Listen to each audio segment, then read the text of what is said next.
Hello everyone, in today's video I want to talk about some of the problems I see with reading books. And this isn't to dismiss the fact that books have a ton of value, and actually I'm an advocate for reading books. However, it has to be for the right reason. And I literally just got off the phone with my brother and we were talking about this and the problem that we both initially had when reading books. We just read that we wanted to read books because this is how you learn. You have to read books, right? And all the smart people in the world, they read. You hear this thing of like, oh, I read 600 books in a year or whatever. They read 50 books in a year, and you think, wow, how do they read so much? So, like, you try to think to yourself, how can I section off time every day to read a bunch of books? So at the end of the year, I can say I read 10, 15, 20 books. And if you love reading, right? If it's a form of entertainment, that's one thing. And however, if you read books that have some sort of topic to teach you, more of like a nonfiction side of things, and you sit there and you just read them to read them, realistically, all you're doing is a form of mental masturbation. You're sitting there and thinking that you're doing something productive by learning these new concepts. However, if you just read it and then when you're done with it, you put the book down and you bring the next one on, what have you really gained from that book, right? You've read a book that has a bunch of value that you can apply to your life, and you've applied none of it. So eventually, effectively, what you've done is wasted your time. Because if it's sure, yeah, it's one thing. It's interesting to say to learn these new things, but if you don't directly apply those concepts to some aspect of your life, if it's that kind of book, then you're just making yourself feel good. It's realistically also productive procrastination because you might think, oh, in order for me to excel in this area, I have to read this book first. And if you read this book and you don't really apply it in that area, what have you done? And so I'm an advocate for reading books. However, it's about reading books with purpose, whether it be for self-development or for entertainment. The distinction has to be clear. If you're reading for entertainment and you want to read biographies and fiction and all that, it's a great way to get an insight into other people's lives and to learn through that way.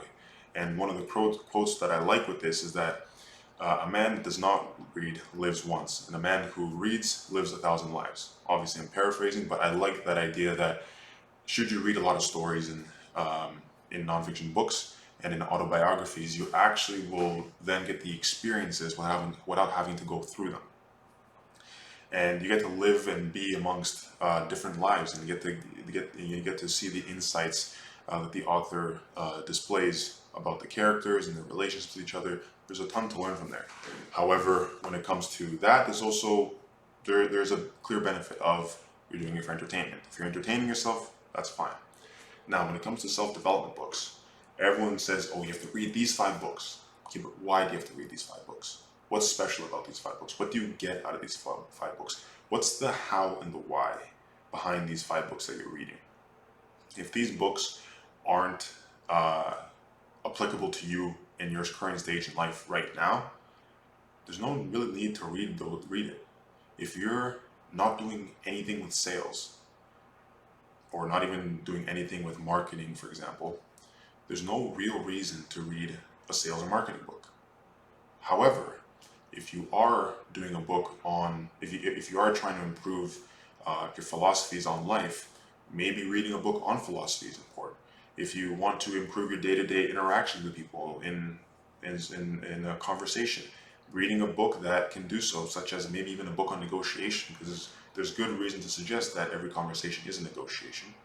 Reading a book on negotiation can be very helpful if you're looking to improve your life, your health, for example. Reading a book on nutrition or on fitness or on even sort of breath work and whatnot, that can be a very important thing. However, with all those, you have to apply what you read.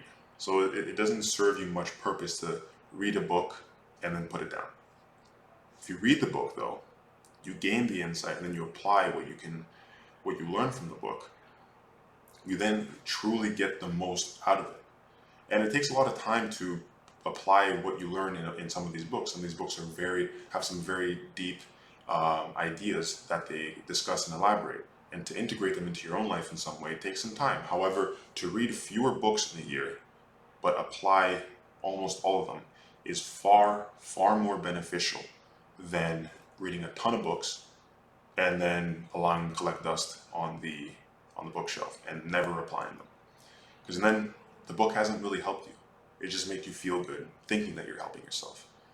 And so there's one thing I want to say is, if you're going to go about helping yourself, genuinely help yourself. Genuinely do something that's going to help you develop and grow. Because that's the only way to develop and grow. Otherwise, you're just floating about, making yourself think you're doing something nice.